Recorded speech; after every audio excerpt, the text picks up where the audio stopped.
Kevin of Loxley is in the mood for an adventure, so what game did he bring with him today? Not one, but 3 copies of Adventure for the 2600. A little excessive there, huh, Kev?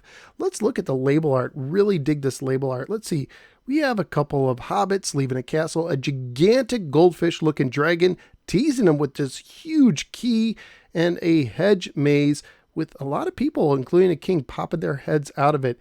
It's just like the game, or not. Close enough. Let's go ahead and take Adventure, pop it in my Atari 7800 Pro system, and see how it holds up today. Let's go to the game. You can have the key. First of all, let's get one thing out of the way.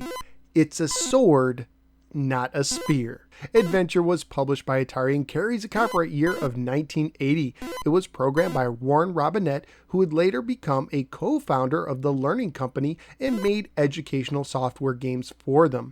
In the game Adventure, Warren also hid his name in a secret room. Not only did this inspire other programmers to hide their names or initials in their games, since companies like Atari failed to give them credit, but it also led to the creation of the term Easter egg for hidden surprises programmers put in video games. If you want to see the Adventure Easter egg, be sure to check out my other video by searching for Adventure Easter Egg No Swear Gamer. According to the manual, an evil magician has stolen the enchanted chalice and has hidden it somewhere in the kingdom, and now it's up to you to find it and place it back in the golden castle where it belongs. So basically, you're risking your life for a shiny cup, but it is really shiny. However, your journey will not be easy, as the evil magician has created 3 large ducks, I mean dragons. The yellow dragon is named Yorkle or Yorgle, depending on the page of the manual you're looking at, and is just plain mean. If he is not guarding the chalice, he likes to roam free and help his dragon brothers guard other objects. However, he is afraid of the gold key. Grundle is green and is mean and ferocious. He likes to guard the black key, the magnet, and the bridge. And Rendell is red and the most ferocious and quickest of them all. He guards the white key. There are also 3 castles. The Golden Castle, where you start, White Castle, which has some delicious hamburgers, but not in the game, and the Black Castle. Each castle also has a gate that can be unlocked by touching it with a key of the same color. Inside all castles except the Golden Castle and the Black Castle in Game Variation 1 is a labyrinth, and in the game getting used to the labyrinths can take some getting used to. When you start the game, you use the joystick to move your warrior, who is a total square. You pick up objects by touching them and press a button or contact another item to drop them. You can only hold one item at a time, but some players like to juggle multiple items by pushing them together in the same direction. You can use a sword to slay the dragon by touching them just right.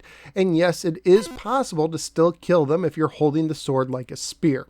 There is a magnet that can be used to attract other items to you, including making them float through walls. There's a bridge you can place on walls to walk through them, which is necessary in some difficulty levels to get to objects. There's also a bat that won't hurt you and you cannot kill, but it likes to hold one object at a time, which can be a pain if he picks up and moves something you need. He can also carry dragons, both dead and alive, and living ones can still attack you if they get close enough.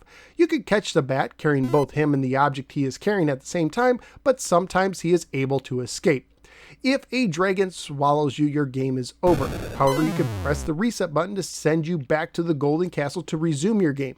Objects will remain where you last left them, but if a dragon is dead, he will come back to life as well.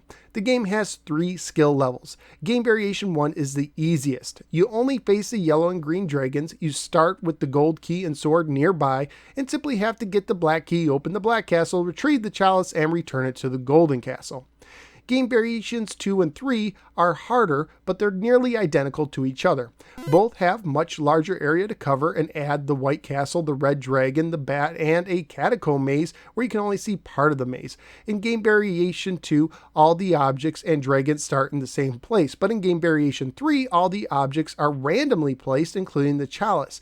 This can make the game a lot easier if the chalice happens to be near you when you start the game, or potentially impossible if something like a key is placed inside the castle it's supposed to open up. The difficulty switches also have an effect on the game. If the left difficulty switch is in the B position, dragons will hesitate before biting you, but in the A position they won't. And if the right difficulty switch is in the A position, dragons will actually run away from the sword. The game also has some bugs that you might be able to use to your advantage. If a room has 4 or more objects, with castle gates counting as an object, you might not be able to kill the dragon, but it's also harder for the dragon to swallow you. If a dead dragon is blocking your path, placing 1 or 2 objects in that room will allow you to pass through him. Graphically speaking, the game is limited due to the fact that it came out in 1980, but I do think that most of the objects look decent, with the glowing chalice being my favorite. And personally, I never once thought that the dragons looked like ducks and never heard anyone ever mention it until the past 10 years. The sounds are also limited, but well done in my opinion. Family friendly wise, you can both kill the dragons and apparently get swallowed alive by them too, and the manual does call resetting being a form of reincarnation, but for the most part this is a pretty tame game. At the time of my research on eBay, loose copies were going for $7 to $14, and complete copies of the Atari version were going for $25 to $30, and those prices include shipping. So what did I think of Adventure? Adventure is flat out great, especially if you like Legend of Zelda action-adventure games. As a matter of fact, this game has a lot in common with The Legend of Zelda.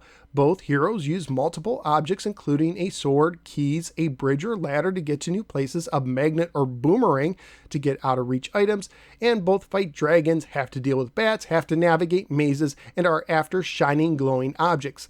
Zelda obviously has more to offer, but for such an early game, Adventure is very entertaining and still has solid gameplay.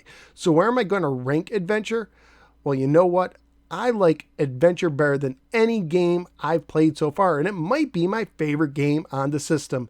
So out of all 84 games I've ranked so far in the 2600, Adventure is going all the way to the top as my new #1 game. Adventure is great.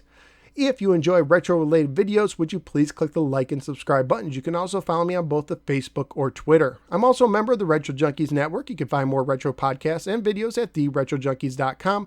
And you can now support the show on Patreon. Just go to patreon.com/NoSwearGamer for more information. Thank you for giving me a little part of your day, and I look forward to seeing you next time on the next episode of the No Swear Gamer. Take care and play adventure.